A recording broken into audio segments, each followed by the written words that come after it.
A clip of this video has been doing the rounds on Autism YouTube, so let's see what all the fuss is about. No.1 Harvard Doctor. The shocking link between your diet, ADHD, and autism.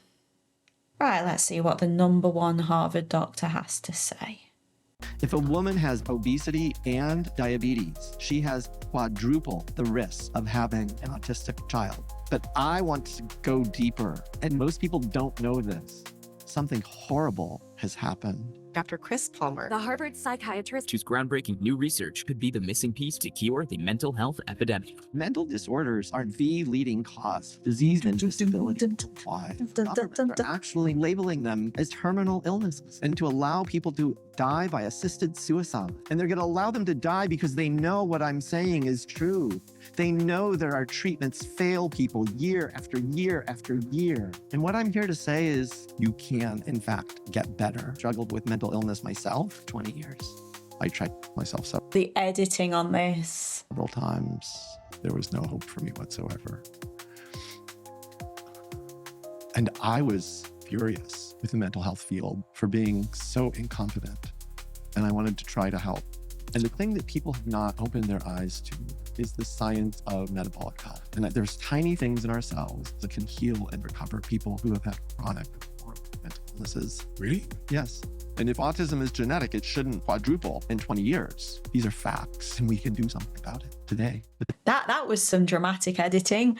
Okay, so that was like a little preview of the things he's going to say. This is a pretty long interview, actually. It's 1 hour and 46 minutes long. Future editing Ember is going to bloody hate me.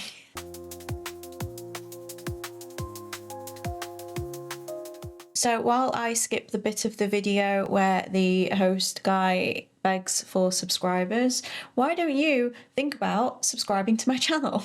Christopher M. Palmer, MD, is the Director of the Department of Postgraduate and Continuing Education at McLean Hospital and is an Assistant Professor of Psychiatry at Harvard Medical School. No.1 Harvard Doctor. He has worked for over 20 years researching treatment-resisting psychiatric cases, and recently he has been pioneering the use of the ketogenic diet in psychiatry, especially for treatment-resistant cases of mood and psychotic disorders. Must be pretty recent too, because his bio on Amazon said that he spent 15 years studying substance abuse and sleep disorders. He is the author of Brain Energy, and while I couldn't find how many copies have been sold, he is promoting it as providing the missing puzzle piece to the mystery of mental health. A unifying theory of mental health. You know, I struggled with mental illness myself, starting in childhood. Nobody recognized it. Nobody diagnosed it. I didn't know what it was. Nobody knew what it was. I just knew I was different and somehow ostracized for who I was. And it just felt like part of who I am. And then a series of horrible, tragic events happened in my extended family when I was about 12 years old. And my mother ended up having a nervous breakdown. She called it a nervous breakdown. It started with what we would call major depression, quickly escalated to depression with suicidality. And then she developed psychotic symptoms. She became very delusional. She got mental health treatment, but the treatment didn't work. They basically were just kind of, in my 12-year-old mind, the psychiatrists were just drugging her. And those drugs weren't making her symptoms better. They weren't restoring her health. She went on to live the rest of her life with a chronic psychotic disorder. I ended up leaving home before I finished high school. I had chronic depression and suicidality and OCD and other things. And the mental health field was worthless for me and probably caused a lot of harm for me. At the end of the day, the reason I'm a psychiatrist is because I recognize how horrible and devastating mental illness can be. And I wanted to try to help. I wanted to try to maybe contribute to better solutions for people. I can empathise on some level with that story. My own mother struggled with mental health for her whole life and addiction. Much like him, I did kind of blame the professionals that she saw for being bloody useless. I have memories of being a teenager and thinking much like he just described there, of like they're just drugging her and they're not really doing anything to help her. My views these days are a little bit more nuanced than that, but I can empathise with his pain a bit. My mum never recovered. She died due to her addiction. I also left the family home young at 17. So, yeah, okay, so far I'm really empathetic with this guy and his mission, because that's a lot of pain, and that's a really good reason to want to fix the problems that you see in a field. So, and I just know that there are hundreds of millions of people just like her, with different diagnoses, with different symptoms, but the devastation to their lives is the same. And those people deserve better. Those people exist on some kind of, I guess, multiple different spectrums of disorder.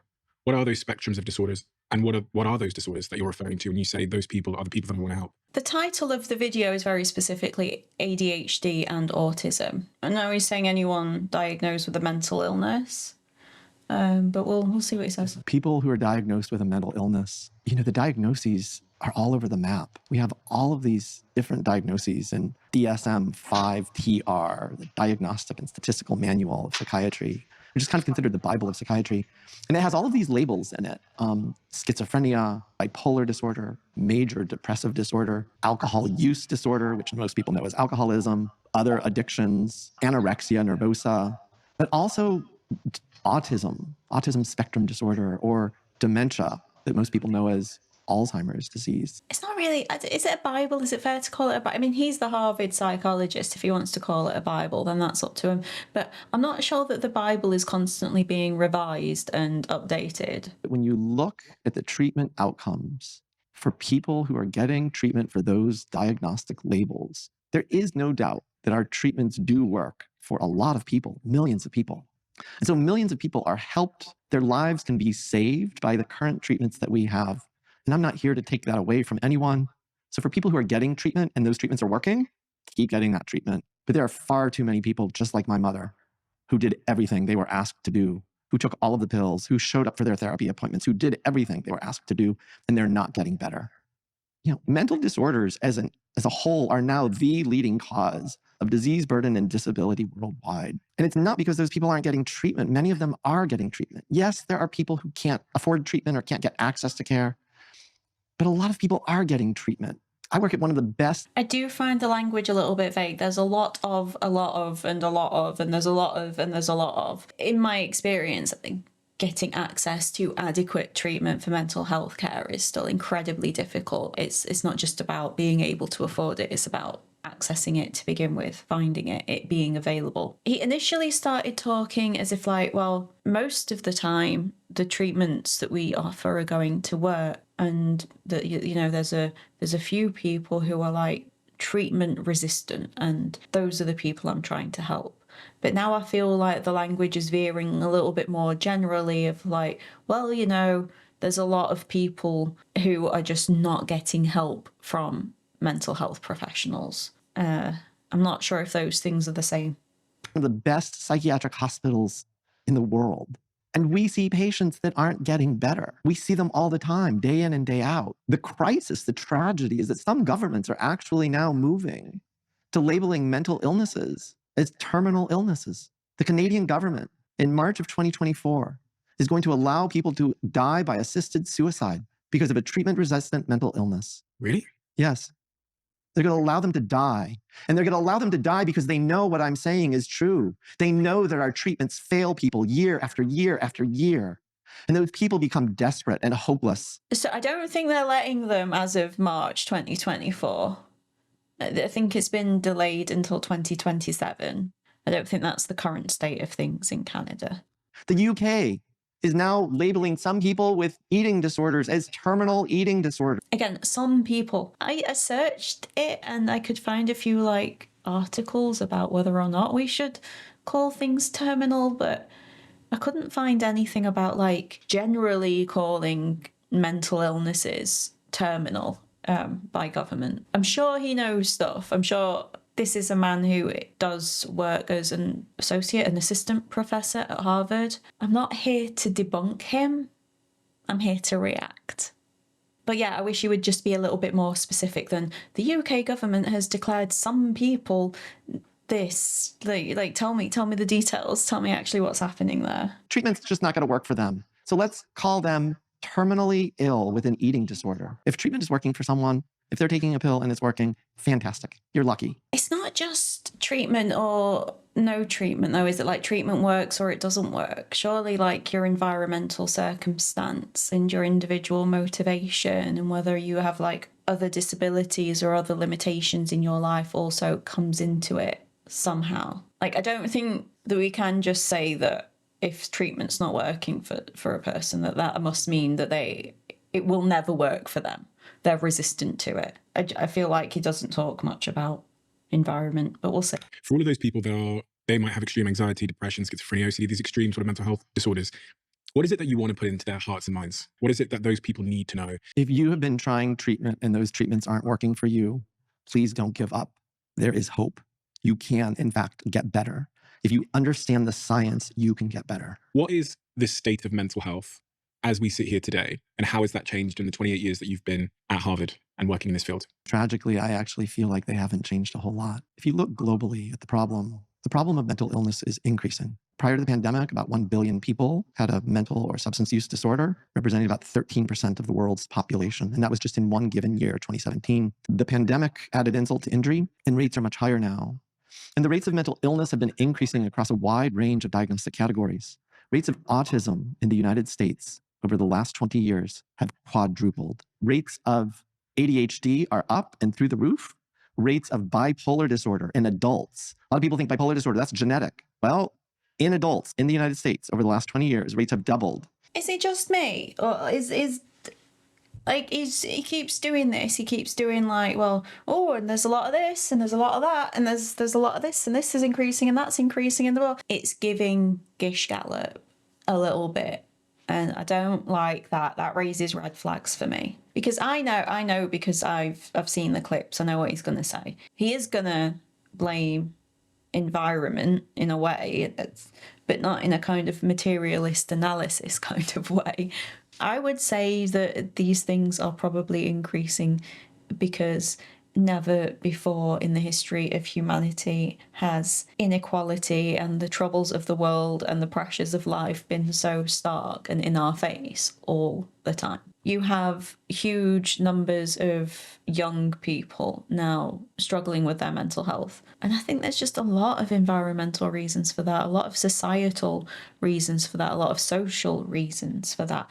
Social reasons, that's the word I'm grasping for. That's what he doesn't particularly talk about. I don't think you can really separate psychology or even neurology from the social. So yeah, I'm just getting a bit wary of all these statistics that are getting, vague statistics that are getting kind of thrown into the mix here. In children and adolescents, rates are through the roof, up exponentially, 1,000-fold percent. Rates of plain old bread and butter depression, major depressive disorder. So we have a catastrophe. We have an epidemic. Mental illness is a growing, escalating problem. Is that responsible language from the #1 Harvard doctor? An epidemic? The red flags keep popping up.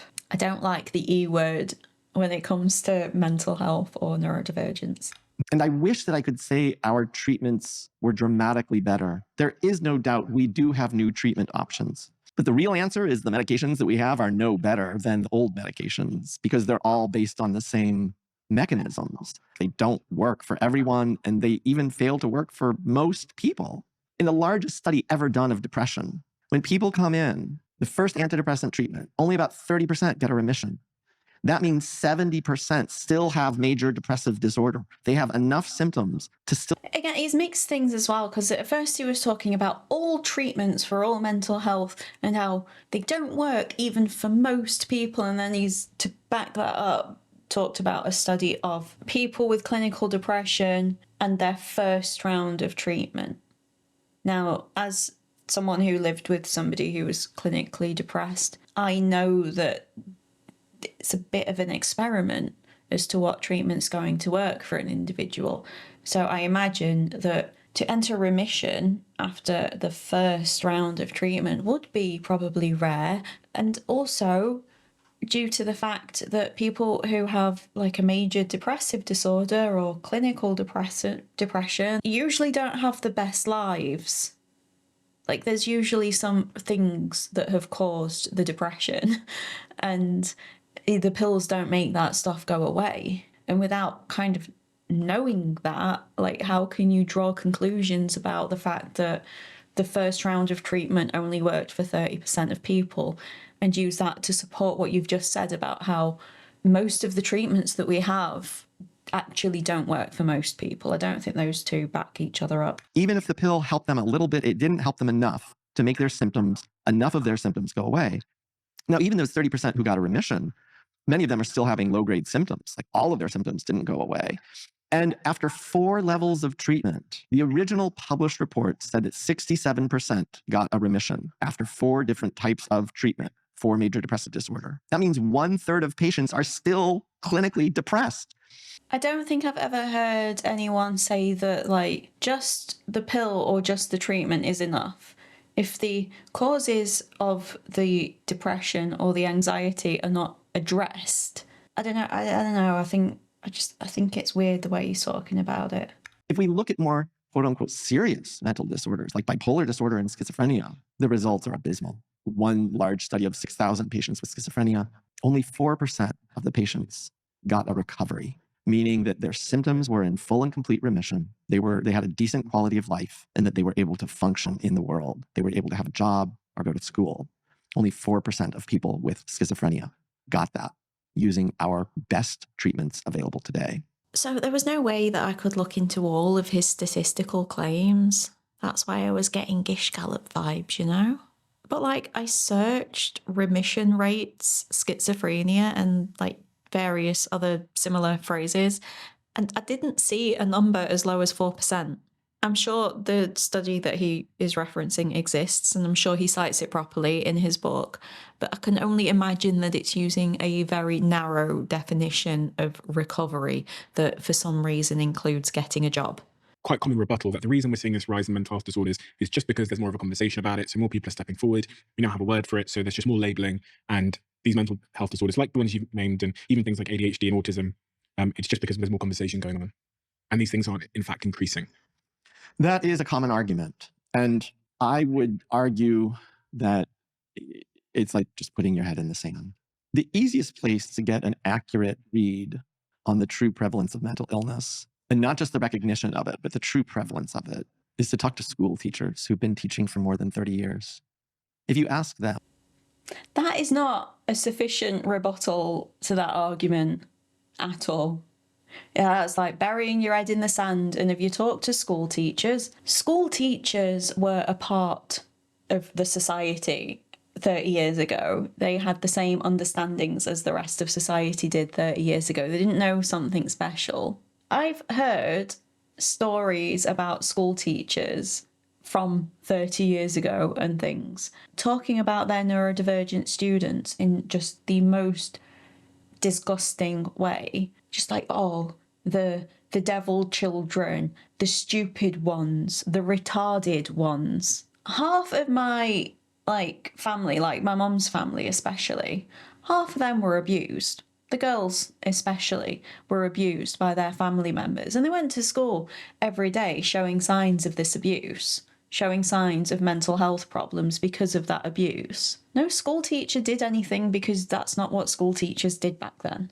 I was autistic at school 30 years ago, and none of my teachers flagged it. Like, they could tell there was something, and they would always have a lot to say to my mum in parent-teacher meetings, but autism was not on their lips. Depression was not on their lips. I have multiple friends now who have either been diagnosed with autism or ADHD as adults who went to school with me. Same story. I think it's a very robust argument to say that knowing about something, when people know about a thing, that means they're more likely to identify with the thing. I think that's just common sense. Not that I like that term, but it's just basic. Of course, that's going to happen. We didn't talk about mental health when I was a kid.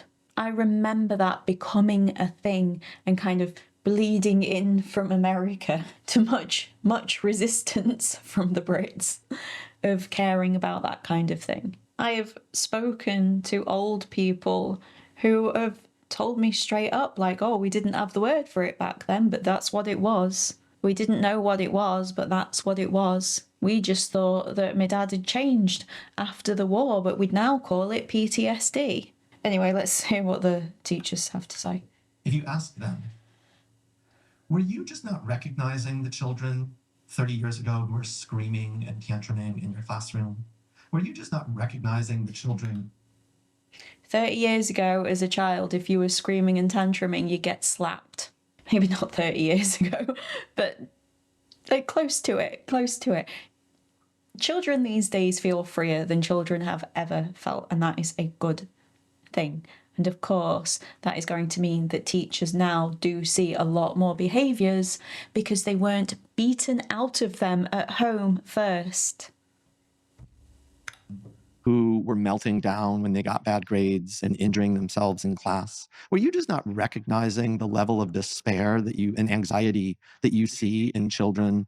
Did you just have your head in the sand back then? And now, since everybody's talking about it, you see those behaviors, you see those symptoms.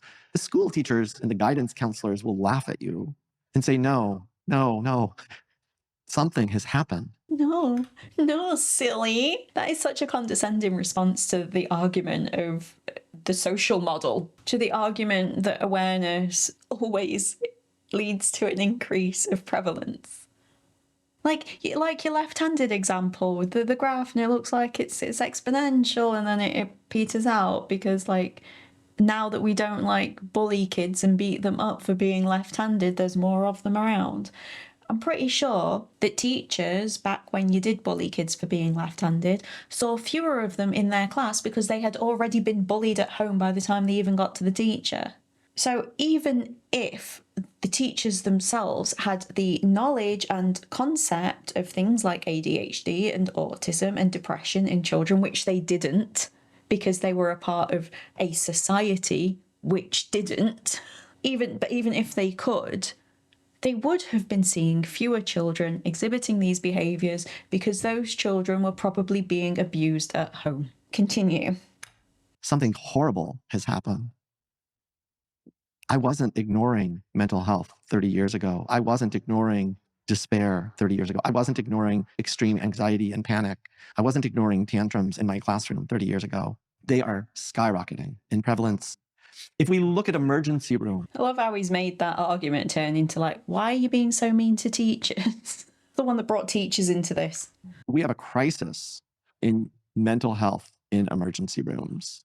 We have all of these children and adolescents showing up to emergency rooms having attempted suicide, or they're becoming psychotic and they're diagnosed with bipolar disorder at skyrocketing rates. And we don't have enough services to treat these people, these kids, these adolescents, our children. We don't have places to put them. So they sit in emergency rooms, not getting optimal care, simply getting medicated, sometimes restrained to a hospital gurney so that they don't try to run away or hurt themselves. Talk to anybody in an emergency room. We're seeing that. Those people weren't hiding in their homes 30 years ago.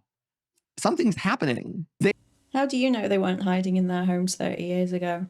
How do you know they weren't locked in their bedrooms 30 years ago?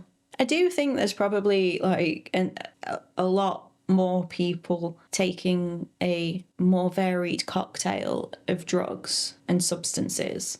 And that probably does lead to more A&E visits. Before there just was fewer options available. But people also kind of just died in the street. People who had serious mental health problems, very noticeable mental health problems 30, 40, 50, 60 years ago, probably weren't ending up in A&E because they were either probably dying incredibly young, institutionalized anyway, or in some kind of horrendously abusive situation. I'm not picking up what he's putting down with all these statistics and anecdotes from teachers. He really, really wants us to believe that something horrible has happened, some epidemic has sprung forth, and it's out of control and it's exponential. And that, I just think, is an incredibly dangerous way to think about mental health issues and the mentally ill and neurodivergence. It could lead to some pretty dodgy conclusions. In the United States over the last 20 years, total suicide rate has gone up by about 30%. But if you look at a different statistic called deaths of despair, it has doubled in 20 years. Deaths of despair includes not only suicides, but also deaths from alcohol use, drug overdoses, and others. Those are mental health problems. They are in DSM. People weren't dying 30 years ago and we just didn't recognize it. And now we're recognizing death. Now we're recognizing suicide. We didn't really recognize it 30 years ago, but now we recognize, no. We know what death is. Morticians know how to recognize it and diagnose it. And the rates are skyrocketing. There's such a straw man version of the argument that he's responding to. Oh, yeah, people just didn't know what death was. That's not the point. That's not the argument. I really do think that people were not recognizing depression 30 years ago. They were not recognizing ADHD and autism 30 years ago. They didn't recognize it in me. It was still there. It didn't happen since. In 20 years, that is nothing to ignore. So according to Palmer, deaths of despair are skyrocketing. But the thing is that when I looked, I could only really find evidence of that for the USA. So for example, look at Germany where I live. Deaths by suicide and overdose have risen in recent years, but they have nowhere near doubled. In fact, both have steadily declined except for a slight uptick in recent years, which has largely been explained by COVID and the war in Ukraine, which is happening like right over there. Like it's been scary. So I wonder if there's something about the USA which might explain such a rapid and significant increase in these kinds of deaths. Some kind of drug-related crisis, for example. Perhaps some kind of opioid-based crisis which has been extensively documented and investigated and which can solely be blamed on irresponsible pharmaceutical companies and doctors. Something like that. The rise in drug-related deaths in the USA is almost exclusively due to the rapid rise in opioid and especially synthetic opioids, especially fentanyl-related deaths since the start of the opioid crisis. These are highly addictive drugs which were prescribed to people. There is no mystery here. And as for people ending their own lives, the majority of the increase in those kinds of deaths in the USA is mostly among men who have used firearms. Unfortunately, if you have easy access to a gun, you are far more likely to succeed in an attempt. That's not the case elsewhere. And I don't think that you can reasonably separate out suicide rates in the USA and the opioid crisis, as well as exacerbating factors such as COVID. Failing to mention at all this very specific and well understood crisis while prattling off statistics as if they apply to the whole world is incredibly irresponsible and, in my opinion, borders on dishonesty. That begs the question. Raises. What do you believe is causing it? Because clearly, when I've heard people, when I say people, I mean just the things you see in culture and media or maybe on Instagram that say, there's a chemical imbalance in people's brains. I've always struggled with that. I understand there might be sometimes, but I struggle with that as a broad answer to a very complicated, nuanced set of issues because I just have a bias to believing that humans aren't born broken. I believe that, my ancestors go back I've got a lot of ancestors that I understand how natural selection and evolution works. I don't think that I was born broken. So I think maybe there's an environmental factor, maybe something. Why do you have to term it as broken? And imbalance from what? I have never heard there's a chemical imbalance in people's brains being the overarching explanation for all mental health and neurodivergence. I've never heard that. The epidemic of broken people. We are doing mental health advocacy. I'm doing, or something we're doing as a society, is increasing these rates of suicidality that you talk about. What do you believe is the answer that we're missing? The root causes, which we can get to, and I have lots of ideas and thoughts on it if you want to get into the weeds of what are the exact causes, we can talk about that. The thing that people have not opened their eyes to is the science of what we call metabolism or metabolic health. And what I ultimately am arguing, the easiest way for me to put it, is that what I'm arguing is that mental health conditions, the chronic serious ones in which the brain isn't functioning properly, brain disorders that are causing mental health symptoms. Those are the things I'm talking about now. That we're all susceptible to, you believe? I think we're all susceptible to it. Those, in fact, are metabolic disorders affecting the brain. And so the easiest way to understand why do we see skyrocketing rates of mental illness, it's not a coincidence that we're seeing those skyrocketing rates at the same time that we see skyrocketing rates of obesity, overweight, diabetes, and prediabetes, which are also metabolic conditions. That all of those things are rising simultaneously, and that the brain is an organ. And so some people can have metabolic problems, and some people can be thin and still have a metabolic problem.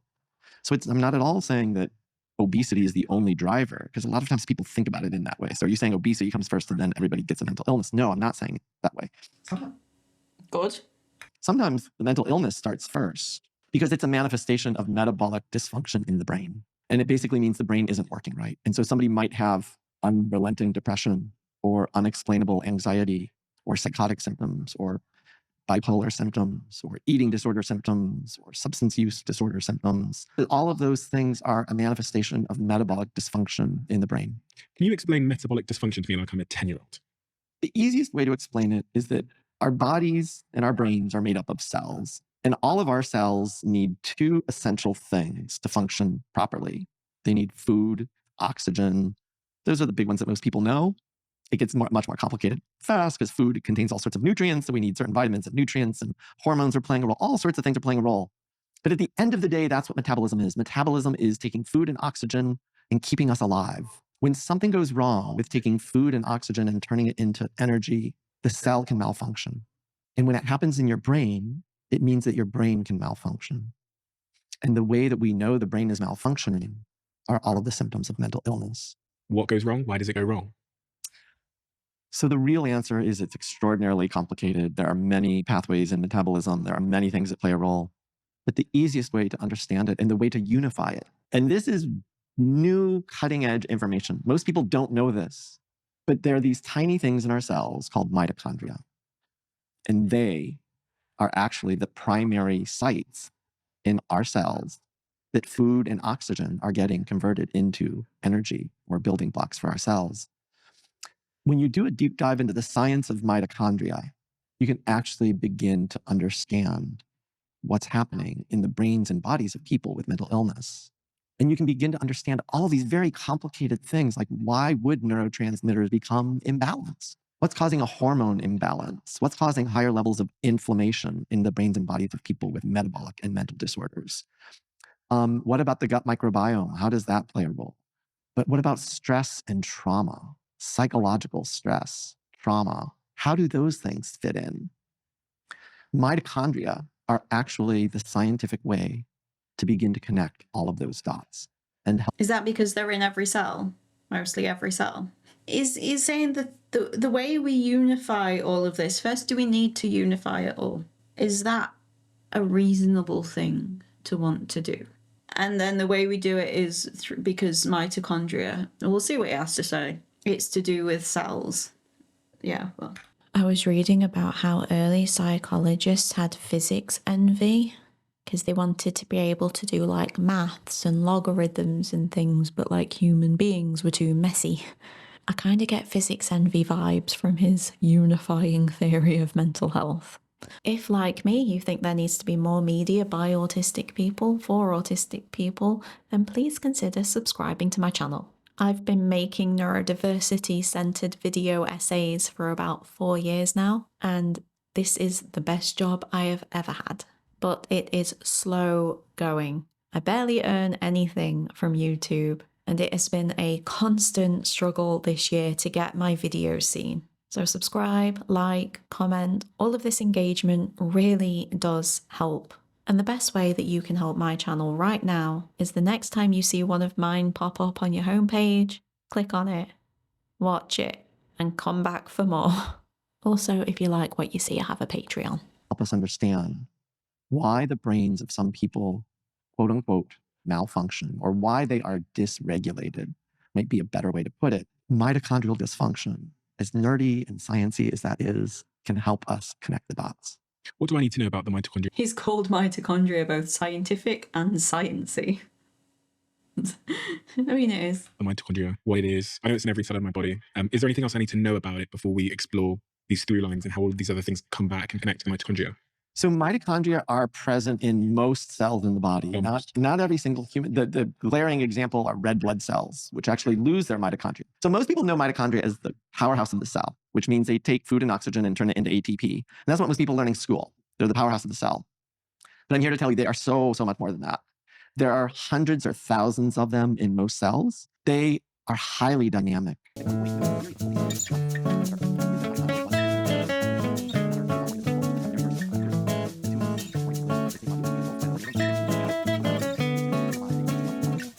Could you not link all things to mitochondria?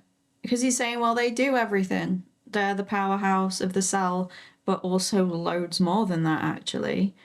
Then, if that's the reason why he's linking it, like, okay, so all mental health problems and neurodivergencies is because of that. Like, I don't know, to me, you could say that for anything to do with people. A genetic predisposition to mental health disorders, and that, you'll have depression if depression runs in your family, etc. Is there merit in that in your view? Is there evidence to support that?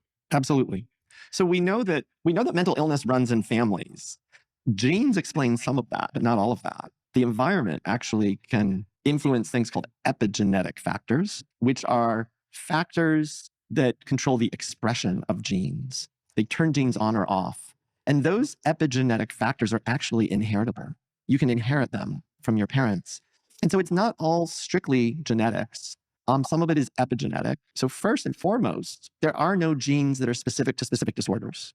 Most people think, well, if bipolar disorder runs in my family, there must be a bipolar disorder gene. And in fact, there isn't a bipolar disorder gene. There are genes that increase risk for bipolar disorder, but at the same time, they also increase risk for schizophrenia and epilepsy and autism and depression and other types of mental and neurological disorders. And if you look at the unifying theme, like, is there a theme for these genes? Is there a common pathway that can help us better understand mental illness? The common pathway is that most of the genes are affecting metabolism and mitochondria.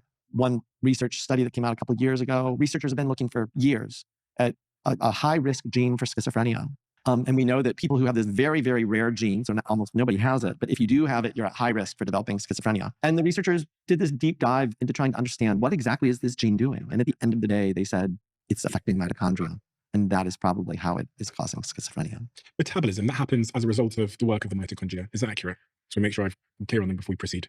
90% of metabolism, at least, is occurring in mitochondria. So that definition, as a scientist, I have to say, isn't 100% accurate, because there is a thing called glycolysis that can happen in cells where you can actually produce ATP without using mitochondria.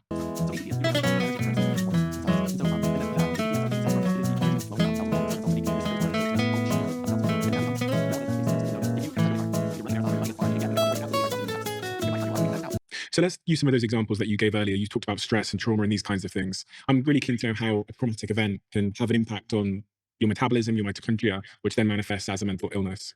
So if we take trauma, for example, people go through early trauma in their life. I don't know, you had a very traumatic upbringing. How do you think that, maybe even in your case, if you were able to see inside of your body and what was happening, that external traumatic event came into your body in some way, caused a physiological reaction, had an impact on your metabolism, which results in a mental health disorder of sorts? It gets a little complicated because it goes through a couple of stages. So I'll try to walk you through it in the simplest way I can. Okay, so all he says here is that there is a perfectly normal trauma response that we call fight or flight, which creates changes in metabolism due to the hormonal changes that distressing events can trigger, and that many kinds of things can trigger this state. It needn't be something technically traumatizing or life-threatening. So for those people that are, they've been through a traumatic event, what then is going on in their body as it relates to metabolism based on that traumatic event? Trauma immediately changes metabolism. So he talks about how when threatened, the body needs more energy to protect itself, and that metabolic changes do occur. Your heart rate, your glucose, your cortisol, your adrenaline all go up, and inflammation occurs. And then he talks about how brains can hardwire memories to create ingrained memories. The host then asks whether responses get hardwired as well, and Palmer says that no, we can either have effective or ineffective responses to trauma. He says that different people will respond differently, but sometimes we can repeat the same patterns, but also that we can later change our responses to those memories over time. They then talk for an awful long time about romantic betrayal and how sometimes you can let your past experiences dictate your behaviour in future relationships, it's boring and irrelevant. So that early trauma, or that trauma I experienced, made my body. I feel like the guy has asked him quite specifically, okay, so say I'm in a traumatic event. What is happening to my body on a metabolic level? What is the mitochondria doing? He has said that, like, oh, there's instantly a metabolic change in the body. You have all these hormones that get released. That's what fight or flight is. And I think we all kind of knew that, but he's not then linking the two, and that then has this effect on mitochondria, and this is the mechanism that then happens. He's just talked about, like, oh, when you get traumatized, you can get into cycles, and like your memory does things and it's bad, and there's different ways to cope, and Glucose levels went out, all of these things, all metabolism related stuff happened. How does that then cause a mental health disorder at some point down the line? So he's asking, I think for the third time, for him to actually explain the mechanism of what he's talking about. If that trauma is not resolved, so for some people, they can experience a trauma, they can be quite effective at mitigating it and move on with their life. Somebody could get into a fight. This is getting unbelievable. So he gave examples of effective and ineffective management of a traumatic event. Tells a story about someone who gets attacked but knows martial arts and how they might remember the event with pride. But somebody else who got attacked and got hurt, well, their fight or flight might just stay turned on. He does say that when somebody has prolonged flight or fight responses, that they have hypermetabolism. And I think that's the point that he's trying to reach. Yeah, okay, he's describing PTSD and what we know about it, and high levels of cortisol, chronic stress, chronic anxiety. Isn't he just describing a chemical imbalance? Okay, but he says that it's all go, so your metabolism is different because you are so chronically stressed and you've got all this cortisol and adrenaline and things when you shouldn't have. Okay, and I thought, like, but that then we do therapy and we try to train the body into realizing that it's not in danger, that it doesn't need to be in fight or flight, and there's lots of different ways to do that. We'll see what he says about that. And you panic, and you wake up and you're startled and you're terrified. Or you sleep at night and you have a nightmare and you wake up and you're reliving that experience and just you're horrified and overwhelmed again. Is this conscious? Because, you know, No. often we'll speak to people with severe anxiety and they have panic attacks and they don't know why they're having panic attacks. They can't name something that they're scared of or a fear they have. No, this is not at all conscious. So at this point, in the week or two after a horrific trauma like I've described, I would argue this is not a disorder. This is not the brain malfunctioning. This isn't the body malfunctioning. The brain and body are doing precisely what they are programmed to do, protect you. All of this energy going toward the defense system means that energy that should be going toward maintaining your cells is actually being bypassed sometimes. So for example, there are these things called stress granules, where cells that are trying to just do basic ho-hum everyday repair work, the code for those, which are called messenger RNAs, actually get sequestered in these little bubbles called stress granules. And what that means is that they're not getting done. The messages are starting from your DNA because the cell is saying, hey, I need some repair work over here. When your body is in fight or flight mode, those messages actually get interrupted. Bottom line, it means that when you feel threatened, your body is diverting metabolic resources toward your self-defense system. Hypervigilance. Be ready to run at any minute. Be ready to... So you feel threatened, things go wrong in your body. Maybe people are feeling more threatened these days. I feel pretty threatened. There's, like, fascism is on the rise. There's global warming. We went through a pandemic, as you said, you know, the pandemic made it worse because we all felt threatened. Anyway, I think now that we are 53 minutes in, maybe we're about to learn actually what the mechanisms that he's talking about are here. Need to fight off the offender at any minute.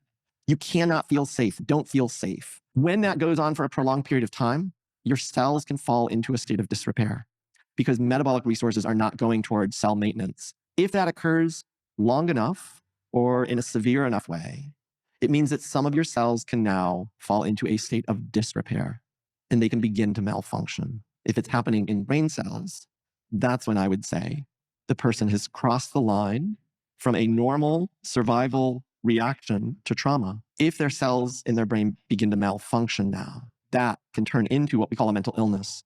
And that means that maybe they can't remember like they used to. It means that maybe, and now they can't pay attention like they used to. Now somebody might say, hey, maybe you got some ADHD going on. And now their anxiety. Hey, maybe you got some ADHD going on. Is that some ADHD in your pocket? Or, so when brain cells start to malfunction, but we're not testing brain cells. We're not this isn't like looking at cells in a microscope. This is like, you start to getting brain fog or executive dysfunction or memory loss, or maybe you got some ADHD going on. That's how we are telling whether or not we've got brain cell dysfunction, I believe. Anxiety pathways are being triggered even when they shouldn't be triggered. And out of the blue, they're having panic attacks or anxiety symptoms. That person's brain is now malfunctioning. It is dysregulated. The great news, the hope, is that those cells can be repaired. We can fix that. We can do something about that. We can also do something about that, even because now he's talking about PTSD. PTSD is quite treatable, and he hasn't for a single point mentioned PTSD when he was saying like, oh, treatments don't work, do they? For most people, if you look at this study with your eyes relaxed and your head tilted, I don't know, like, he is a qualified man, and a lot of what he's saying is absolutely the case. And like, you know, if you get stuck in fight or flight, you've probably got PTSD. It's gonna express in this way, that kind of stuff. I think my main problem with this is how he is communicating his ideas. He is leaning into some pretty dodgy, if not dangerous, territory. Because now for the past sort of 10 minutes or something has been focused solely on PTSD. Earlier, it was schizophrenia, and he was talking about how hard that is to treat and genes which can make you susceptible to it being of metabolicness. And then, you know, he was talking about rates of like clinically depressed people going into remission, and now it's PTSD. He's saying it's all the same thing. He's saying that these are just different words for like kind of different manifestations of the same thing. I think that's why he's doing that. The person does not need to be like that forever. This notion that they now have a chemical imbalance that they were probably genetically predisposed to, and now we've got to just medicate them for the rest of their life. I don't think I've ever heard anyone characterize it that way. Oh, you've got a chemical balance which you were genetically predisposed to, and now all we can do is medicate you for the rest of your life. Maybe that's happening. I don't want to disbelieve him. Like I say, he's a qualified man. It's just the way he's talking does not sound very scientific to me. And I don't think that that's what like most psychologists or psychiatrists rather would say to people. I don't agree with that. I'm not at all opposed to medication. If medications can be helpful to that person, 100%, let's use them. Let's help that person heal and recover. But I want to go deeper. I want to understand what is happening in that person's brain and body using this kind of information about metabolism and mitochondria, and how can we effectively help them heal and repair and recover. You know, we talk a lot about diet and food on this show. As it relates to metabolism and mental health, diet. So diet is huge. And most people have no clue that diet plays any role in mental illness or mental health. He says that a lot too. Most people don't know this. Most people never even put the two together, that if you're physically healthy, you're more likely to be mentally healthy. I am the first man to think these thoughts. 95% of mental health clinicians think it's laughable that anybody would suggest that diet can play a role in mental illness. I think it's laughable. What do you think? I think... Where's that opinion poll? 95% of mental health practitioners think it's laughable that diet plays any role. Is that true? I don't think that's true. I feel like that's not true. That does not seem true in my experience. That's not true. Of course it bloody does. I think that what most people might say is laughable would be to suggest that diet plays a causal role in all mental health and neurodivergence. Maybe that's what people are laughing at you for, laughing at. If you do a deep dive into the science, all of the science that we have accumulated over the last 100 years.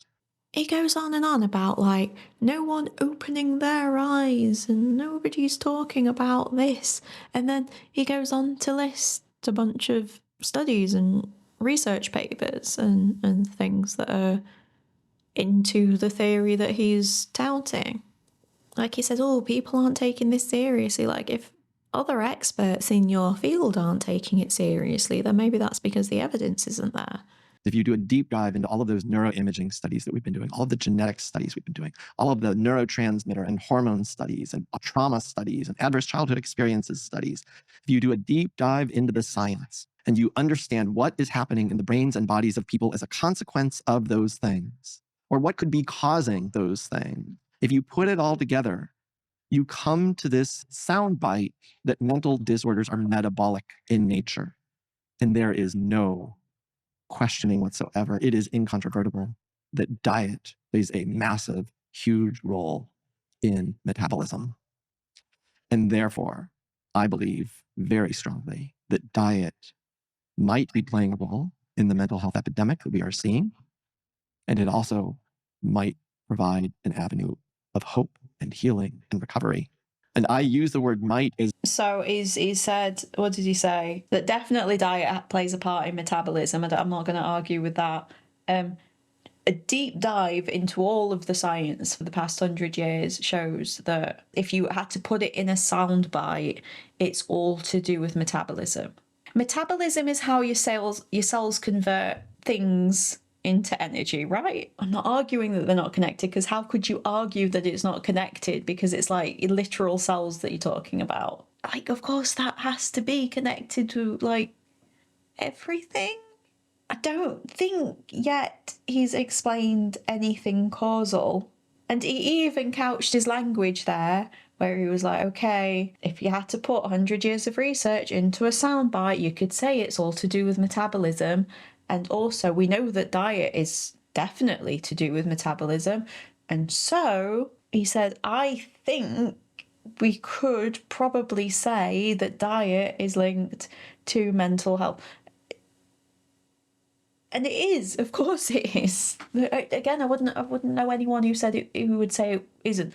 I wouldn't know a single mental health advocate or psychologist or therapist or anyone who would say it has nothing to do with mental health, that diet has nothing to do with mental health, that physical health has nothing to do with mental health. I think that would be a ludicrous position to take, and I don't think anyone really takes it. Of course, if you're healthier in certain ways, you're more likely to be healthier in other ways, and of course the same goes for if you're unhealthy in certain ways. If you are not getting enough nutrients, if you're not going outside, if you're not moving your body, if you're not getting good sleep, if you're not drinking enough water, you're going to feel crappy. And if you're dealing with a trauma or an incredibly stressful life event and you're not able to take care of yourself in those physical health ways, of course it's going to exacerbate it.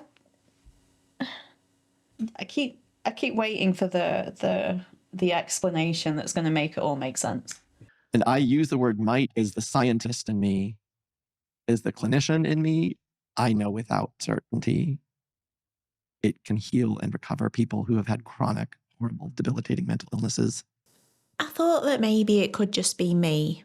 I'm a layperson. Maybe I just can't follow well enough, and that's why it seemed to be not well evidenced in my mind. But I've seen people who are a hell of a lot more qualified than I am review the book as less than substantial. The author leverages his clinical experience from treating many psychiatric patients, but the book has a thin scientific approach and lacks real clarity around the underlying mechanisms. I'm a practicing physician. I hoped to find a more academically rigorous book. This book would be a decent introduction for someone who knows nothing about psychiatry and literally has questions like, what is mental health? And why do we give people SSRIs? As someone who treats mental health disordered people, the idea of advocating lifestyle changes as a means of improving mental health is agreeable, but not novel. Most of the mentally ill do not have the willpower to change their lifestyle significantly. Other reviewers have summarized the weak points of the book from a scientific perspective. The idea that this author has come up with a new theory based on his own research or practice experience is a bit odd because it's not true. Overuse of the word impact is lazy writing and tedious. In the entire book, there is not one table, photograph, illustration, graph, or diagram. This book is remarkably short on knowledge that can be applied, erring on the side of a broad overview, touching on everything but failing to go into sufficient detail about anything. The author relies heavily on studies from rats, mice, and flies, and a valid criticism of this book could be that it's an exercise in confirmation bias. I went in eager to hear a detailed, evidence-based description of how exactly mitochondrial dysfunction is implicated in all psychiatric conditions. This never came. He did provide some good examples of correlational studies showing mitochondrial dysfunction in some conditions. However, it seemed somewhat unclear how the damage happened. At many points, he brought up the fact that correlation does not equal causation when critiquing other theories or approaches of psychiatry, while potentially making the same mistake himself. I think it's fair to say that mitochondria are 100% involved in mental health, as they are located in 100% of neurons. However, that does not mean that they are the cause. I have no issue believing all serious mental illnesses exhibit mitochondrial dysfunction, but why would we jump at the conclusion that it's the single causative factor? Feeling pretty validated, not gonna lie. And I know from my own personal story, when I was in medical school and residency, I'm still suffering from low-grade depression, OCD, other symptoms. But I also developed what's called metabolic syndrome. I developed high blood pressure, high cholesterol, pre-diabetes, and I wasn't really overweight. I was exercising, I was following a low-fat diet, mostly of processed foods because they're cheaper. But that was the diet that was touted as a healthy diet. It was low in fat. And as long as it was... I'm sorry, a processed diet has never been touted as a healthy diet. It never has it? Maybe in like the 50s or something.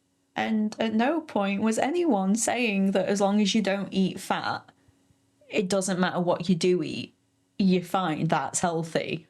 No. As long as it was low in fat, that was supposed to be good for us. And my metabolic syndrome just kept getting worse and worse.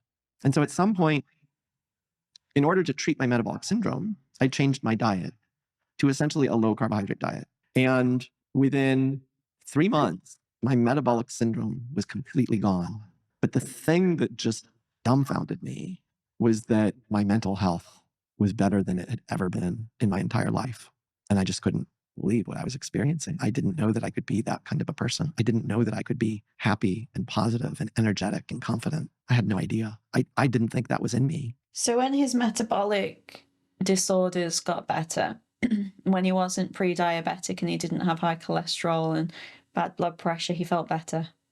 I don't want to take away from his anecdote here. It's just, I don't know. I keep feeling like, yeah, when you feel better, you feel better. I don't know. Changing my diet, all of those things happen. At the level of the mitochondria, are you saying, do you believe that because you changed your diet to... He's asking him again to explain the actual point of what he's saying. More sort of natural, healthier foods, at the level of the mitochondria were able to function more naturally themselves and in a more functional way, which meant that they released the chemicals they release in the processes they go through were more consistent with positive mental health. Is that like a simpleton's way of understanding it? And before then, you talked about man-made compounds in the foods, etc. I'm assuming you're saying that some of the modern foods that we eat, the ultra-processed foods that have all these random named chemicals inside them that we see on the labels, the mitochondria don't know how to deal with that. So it's causing the same sort of dysregulation and dysfunction that they might see if we'd gone through like an extreme trauma or something else or some other adverse environmental situation. It's just this dysfunction of the mitochondria, which is causing the knock-on effects we see. But there's many things that can cause dysfunction in the mitochondria. And we went through a bunch of them earlier. Is that like a simple way of understanding it? 100%. Okay, great. Perfect. Okay, so that was a good recap. Dysfunction of the mitochondria. Has he told us how he's measuring this? Okay, so on that point then, we have to zoom in on this thing of diet. If you wanted my mitochondria to be perfect, and maybe even give me a case study of, I don't know, patients you've worked with that you've prescribed a certain diet to, what food would you tell me to eat? And what would you tell me not to eat? So I actually don't have a one-size-fits-all prescription. Well, that's probably good. Let's see what else he has to say. So I want to say that up front. So I would want to know, who am I working with and how is their mental and metabolic health now? Me. So you. Yeah. So I would want more details. Are you having symptoms of any mental health condition? I would say no. However,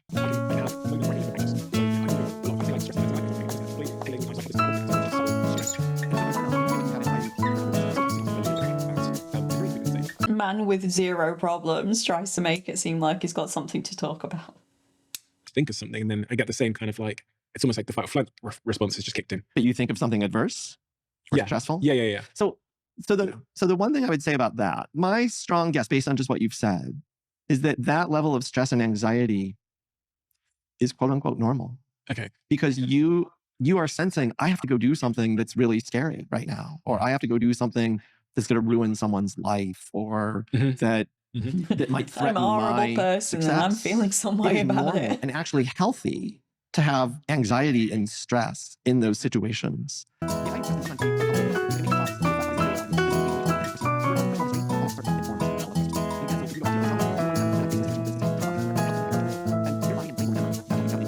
But if I have that profile, if I have that sort of mental profile now as I sit here, and then for the next decade, I ate processed junk food, am I going to send my mitochondria into disarray, which is going to increase the probability that I have a mental health disorder? Yes, I think yes. We've got, there's no way we will ever be able to do a human randomized controlled trial to test that precise Unethical. hypothesis. But we have large epidemiological studies that strongly suggest that people who eat a lot of ultra-processed food have higher risk for developing depression, anxiety, and other mental disorders. I mean, yeah. People who eat high processed foods have a higher risk of developing mental health disorders. People who eat a large amount of high processed foods also typically are working poor, disabled people who are unable to cook, people who live in food deserts, kind of people who don't have many other options but eating crappy food. And that demographic of people are also going to be the most likely to suffer from mental health conditions because they're the most likely to have real problems. You should be able, like, if he's saying that, no, there's a cellular dysfunction that the food is causing, which will likely lead to mental health. Not even likely, he's basically saying this is the cause of all mental health problems and all neurodivergencies. This mitochondrial dysfunction. Prove that. Show me some slides. Show me some little petri dishes of or whatever. Like, show me some cells malfunctioning. Don't just rely on anecdotal evidence of the time that you changed your diet and got rid of your cholesterol and your health problems and then your mental health improved. Show me some cells, damn it. The granular science. Granular science, that's what I'm talking about. So we can do that to mice and rats. And in fact, that's exactly what we see in mice and rats. We feed them an obesogenic diet, which is usually high in fat, high in carbohydrates, ultra-processed foods. Some researchers have fed rats and mice cafeteria diets where they feed them a lot of delicious junk food. And those mice develop higher rates of obesity, but also higher rates of diabetes and prediabetes. And oh, by the way, also higher rates of depression and anxiety, because those are the two things that we can. No way. We made these rats really sick and then they were also not happy. Well, show me the cells. That's not granular science. Feeding mice or rats cake and then going, oh, look, their health went into the bin and they seem really down about it. Show me the cells. can kind of measure in mice and rats. We can't necessarily measure ADHD symptoms. It's really hard to actually measure psychotic symptoms, but we can measure depression and anxiety symptoms pretty well in animals. And so in animal models, we know that that's unequivocally true. And we see the same in humans, though, because I was reading your book, and in chapter 4, you say people with ADHD are more likely to develop obesity. People who are obese are 50% more likely to develop bipolar and 25% more likely to develop anxiety or depression. And weight gain around the time of puberty leads to a 400% increase in the chance of depression by the age of 24. Yes. Maybe because fat teenagers are bullied like hell. It's literally a causation correlation thing. That's my issue with this whole thing. People who eat bad food are more likely to feel bad. Ow! He won't move. He's clinging in.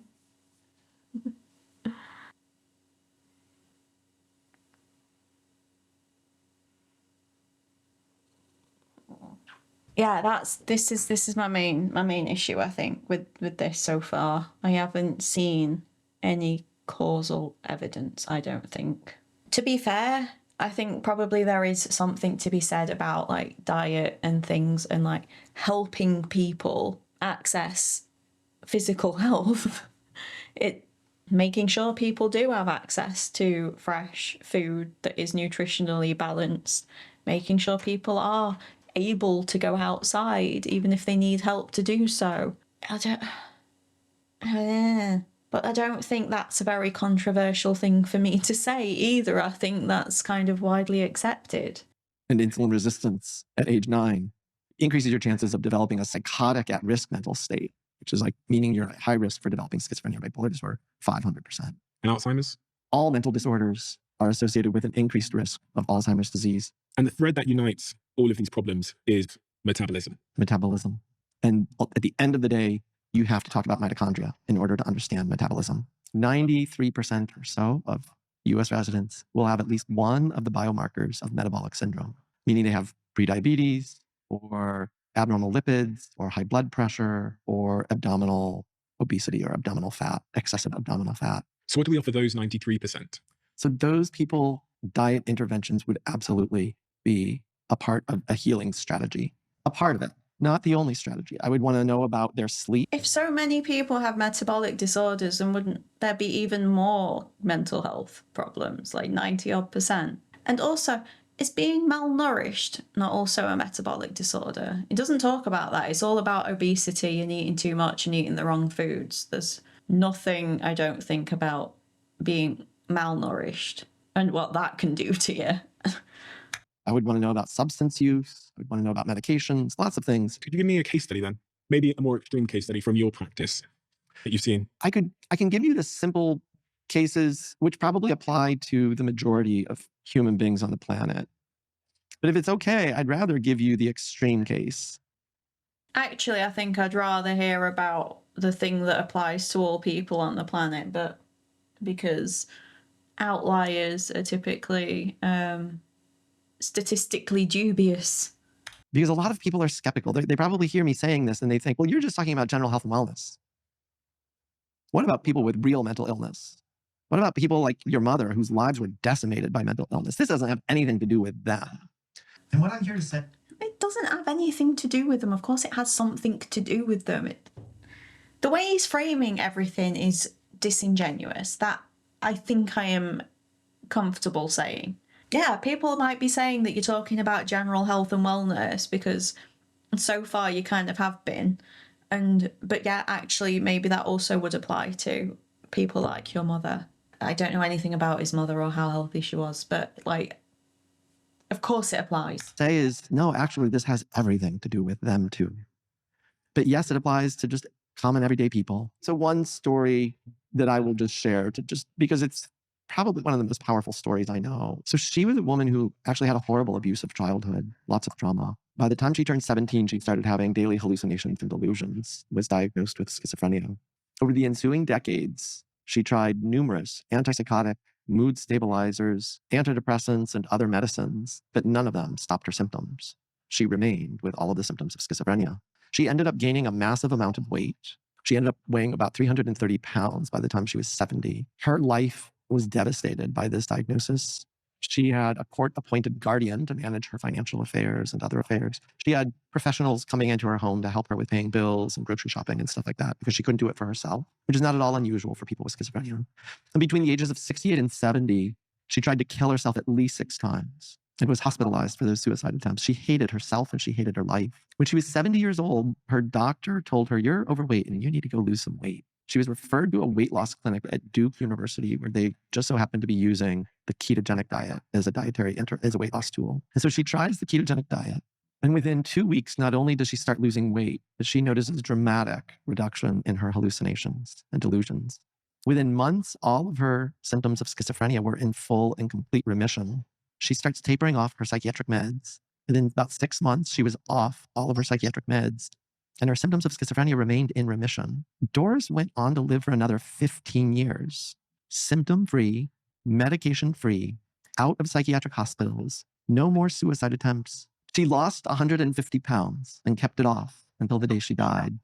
She ended up dying at the age of 85 of COVID pneumonia. But her story tells us, like, we could get, if you want, we don't have to, we could get into the science of the ketogenic diet and what it's doing. So Doris sounds incredible, and it's very sad that she passed away. I feel like he just told the story of a woman who had a terrible life. Like, if she was 80 in 2020, if she had started to exhibit symptoms of schizophrenia in 1960, 1957, 1960, then I imagine that the treatment options available to her for the first few decades of her life did not help her. Like he said at the end, that she was out of psychiatric institutions, that she had been in psychiatric institutions. She weighed 300 pounds by the time she was 70, was unable to do many of the aspects of life that she wanted to.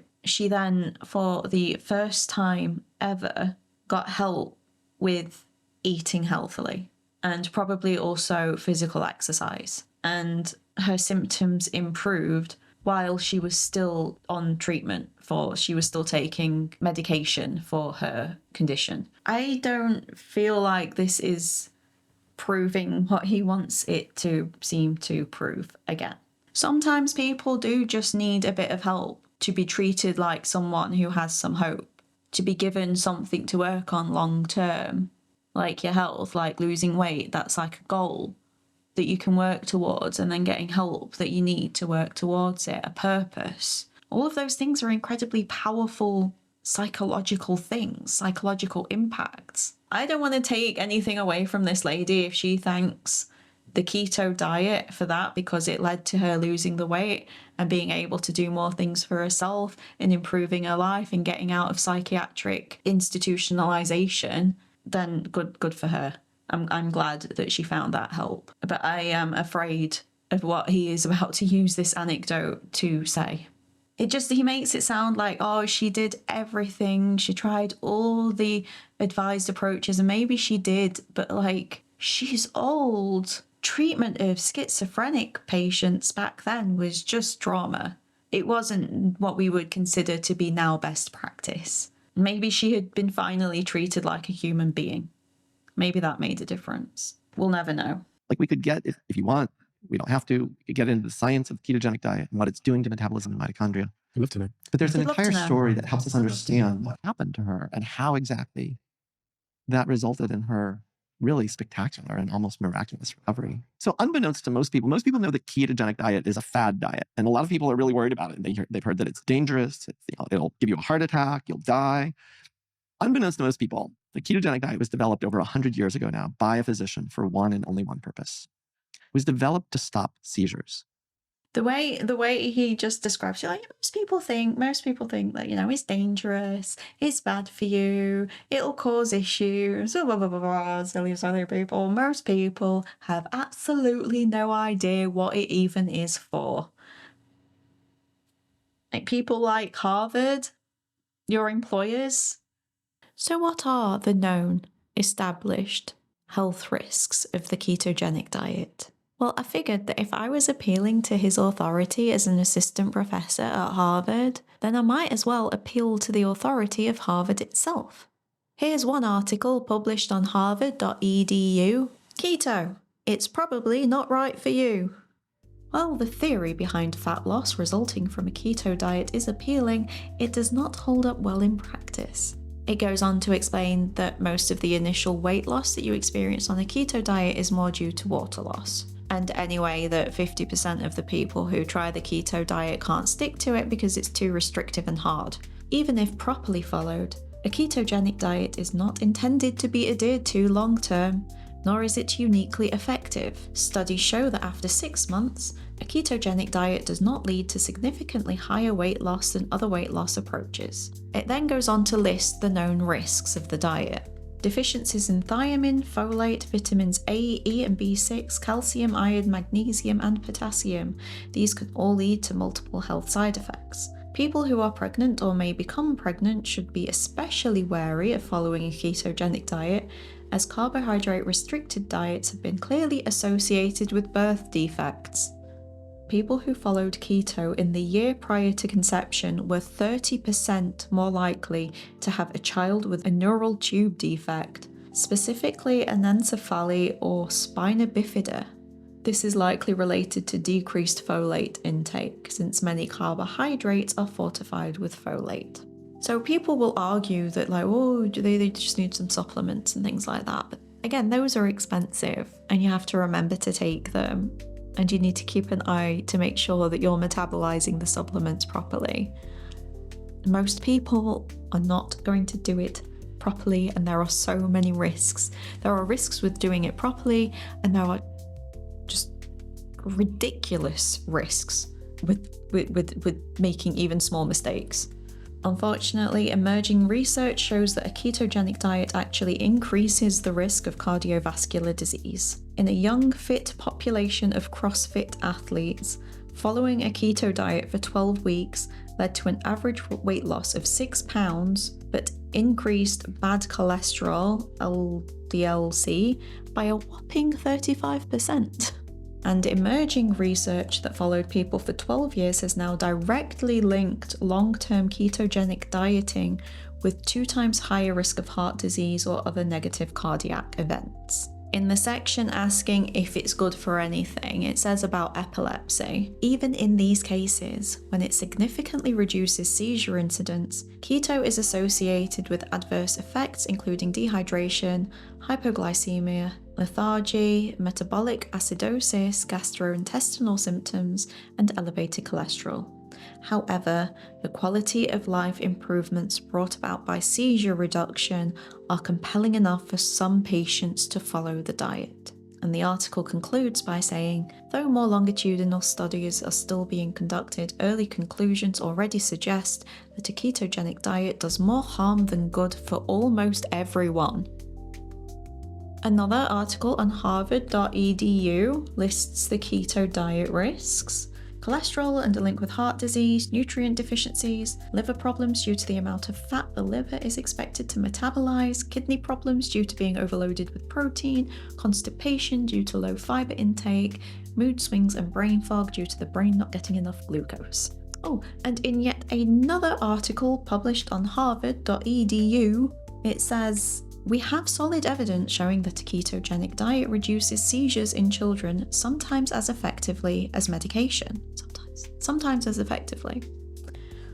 Because of these neuroprotective effects, questions have been raised about the possible benefits for other brain disorders such as Parkinson's, Alzheimer's, multiple sclerosis, sleep disorders, autism, and even brain cancer.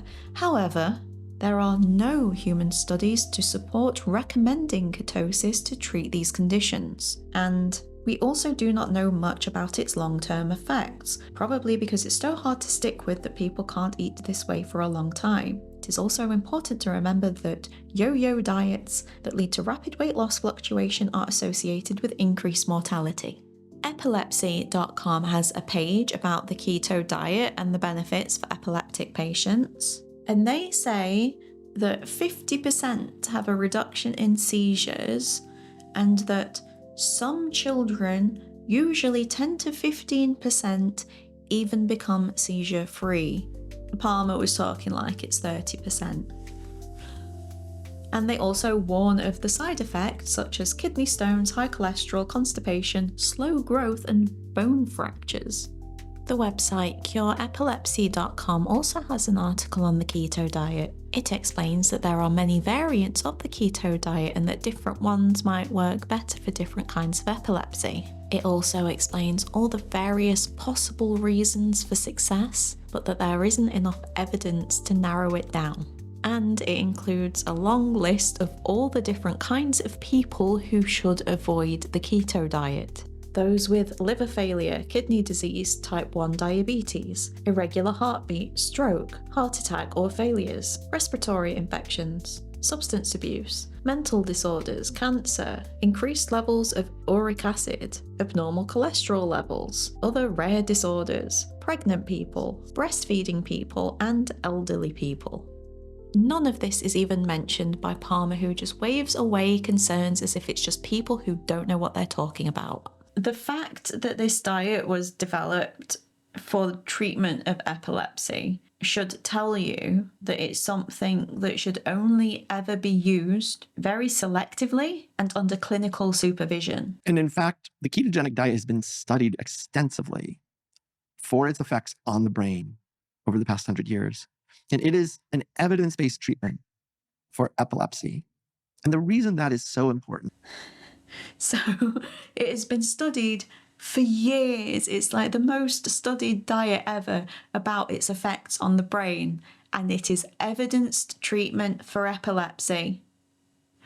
Why isn't it evidenced treatment for other things then, if it has been studied so extensively? We use epilepsy treatments in psychiatry all the time. Lots of the medications that we prescribe to psychiatric patients are in fact epilepsy treatments. And so we know that there's a lot of overlap between epilepsy and mental illness, and that treatments that help with epilepsy can also help with mental illness. And so we actually know more about the biology of the ketogenic diet and its effects on the brain than we do any other dietary. Weed helps with epilepsy. I don't think you should be taking weed if you're prone to schizophrenia. Like what? Tell me like what? What medicines? Is it anti-seizure medicine? Is it like what medicines are used to treat what other mental health conditions, and why do they work? There's some and then some and some and... It changes neurotransmitter systems. It decreases brain inflammation. It changes the gut microbiome in beneficial ways. It actually changes gene expression or epigenetics. But most important and relevant to my theory is it improves mitochondria and mitochondrial function. Over a long enough period of time, you can actually repair mitochondrial dysfunction in cells, at least for some people. And then you can actually stop the diet. So in the epilepsy world, when neurologists use this diet to stop seizures, it's usually not a lifetime treatment. They usually only need to do the diet for anywhere from 2 to 5 years. So the keto diet can, regenerate cells, and then you can stop taking it. How do you know when your cells have been regenerated? Like, just as a patient or as a person watching this who might be struggling with my mental health, when do I know when to start taking it? Like, people with epilepsy, they're under clinical supervision. Their doctor is going to tell them when they can stop this diet. But you're applying it to all other mental health and neurodivergency stuff. That's a lot of people, and that many people don't have specialised clinicians watching over them while they do the keto diet. It'd be wonderful if every mentally unwell or neurodivergent person had access to a dietary specialist who could help them manage their health, to do blood tests and stuff, to keep an eye on any changes, to help them craft a meal plan, to help them actually stick to it. You wouldn't see me protesting that. My whole jam is fighting for more support, better social and healthcare, fighting against things like the creep of food deserts and the corporate entities who hold a monopoly over our health. I'd love to see everyone have access to specialist dietary care, but we are a long way from that being a reality. The over 1 million people who have already watched that video are way more likely to just try it out. Just try fasting. It's easy to just try, you don't need anything. Getting a doctor's appointment is hard enough already. And if you do get one, and you use it to ask them if you should start fasting or try the keto diet, I mean, they'll probably just say no. No? Don't do that. Most people will just try it out without any professional or medical oversight whatsoever. Many people, about a third of people who have treatment-resistant seizures will become seizure-free. And another third, so 2/3 total, another third will have a dramatic reduction in seizure frequency. So that leaves a third for whom it's not really working. But these are people with treatment-resistant epilepsy. And there's no treatment that's going to work for everybody because we need to look at all the other things involved. Their clinician will help them decide how long they should do it. And then they can stop the diet. And most often, the seizures don't come back. It seems to actually heal the brain. What is that diet adding or subtracting from the body that's causing that pretty phenomenal effect? Do people know? The real answer is we don't entirely understand. We don't know. I mean, the ketogenic diet removes sugar. No sugar, no carbohydrates, very few carbohydrates. So some people will argue, well, the diet is getting rid of gluten, and gluten is maybe the toxic thing. Other people will argue, oh, the diet is adding like some extra protein or meat, and maybe that's replacing a nutrient deficiency like vitamin B12 deficiency or something like that, or iron deficiency. And all of those things might be true for some people. I don't think those are the primary explanation. I believe what the diet is doing is it forces a transition in brain and body metabolism, essentially. And that transition is actually mediated through mitochondria. So the ketogenic diet forces your liver to start producing ketone bodies. Those ketone bodies are then going up to the brain and fueling brain cells. But those ketone bodies are actually doing so much more. They're changing mitochondrial function, they're changing epigenetics, they're changing neurotransmitters and inflammation, all sorts of things. But at the end of the day, I'm convinced that it's really the metabolic changes and the mitochondrial changes that are so important and that are so instrumental in these dramatic improvements in things like stopping seizures or stopping hallucinations and delusions. What about fasting? There's been a lot of talk, especially recently, about fasting and the impact that can have on our mental health. Do you think fasting is a positive for our mental health? So it depends on the person. Okay. And the ketogenic diet actually mimics the fasting state. That's why it was produced. All right. The ketogenic diet was actually developed by a physician recognizing that fasting can have really powerful brain effects, including stopping seizures. The challenge with fasting is that you could starve to death if you do it long. This physician who developed the ketogenic diet recognized that. And so that's why he developed the ketogenic diet, was really looking to see, can we mimic the fasting state with a diet? And fasting is doing pretty much the same thing that the ketogenic diet is doing. It's changing mitochondrial biology. It's improving mitochondrial function, changing neurotransmitters, changing the gut microbiome, improving insulin signaling and insulin resistance. It's doing all sorts of beneficial things. There are a couple of caveats with fasting, though. One is that people who are underweight should not fast. There's a couple of caveats with fasting, but not with the keto diet. So that includes people with eating disorders who are emaciated or underweight. Fasting is not good for them. Fasting mimicking diets like ketogenic diets may in fact be very powerful for those people, but it needs to be done in a safe, supervised medical way. Sugar. What impact does that have on the mitochondria? If I've got a super... Keto is mimicking fasting. So it's mimicking you starving. How is that not a trauma on the body? It's saying like you should live every day with your body under the impression that it is starving to death. That doesn't sound healthy. I feel like if there's one thing that you can say is like kind of human nature or like nature, the nature of all living things, cats, that like is to survive and to not starve to death. I feel like he's talking about, natural things, and we've come so far, and there's the randomly named chemicals in your food. That's not natural. It's not natural to selectively pick a manufactured diet to make it feel like you're starving to death. And I'm going to put in a little bit here about the known evidenced dangers and risks of this diet, which he is now kind of advising without caveat. We have to remember that epilepsy is a life-threatening condition. It's extremely dangerous. And so an extreme diet for a temporary period of time under close clinical supervision, having your bloods taken and things like that, making sure that you're not malnourished in some way, that makes sense. But in this interview, at least, I feel as if this No.1 Harvard doctor is very uncritically promoting the keto diet to anyone and everyone with the promise that it will probably improve even the most serious mental health condition and autism. We haven't got to autism yet, but yeah. I had a friend who tried to cure her autistic kid with withholding sugar. Didn't work. Low intake of sugar in people who are otherwise healthy is perfectly fine and acceptable. Again, only 7% of the population is metabolically healthy. So the majority of people, that's not the way it's working out. So the thing is, metabolic disorder is a pretty broad term which encompasses a pretty vast range of things. It's related to all kinds of things: enzymes, nutrients, organs, and yes, mitochondria. And yes, they are very prevalent, and that's why they are routinely screened for. They are then treated accordingly, specifically to the type of metabolic disorder you're working with. And of course, dietary changes are a huge part of that.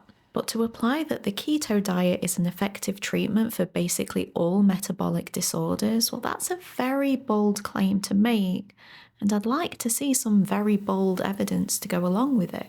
And then the assertion that basically all mental health disorders and neurodivergencies are all just variations of the same disorder is again a rather extraordinary claim to make, and so we will need to see some extraordinary evidence. And it's not like he shies away from how extraordinary his claims are. His website is full of talk about how revolutionary his research is. But then, so where is this extraordinary evidence? But I don't know science, I don't know how to read a study. How am I supposed to assess the evidence? So I asked a good friend of mine who knows a lot more about reading a study than I do to have a look at his papers, the ones that he's published himself. And to quote her, not bad, but extremely preliminary. This paper includes a handful of animal studies, a 50-year-old study with 10 participants who were also doing other treatments, and 6 case studies.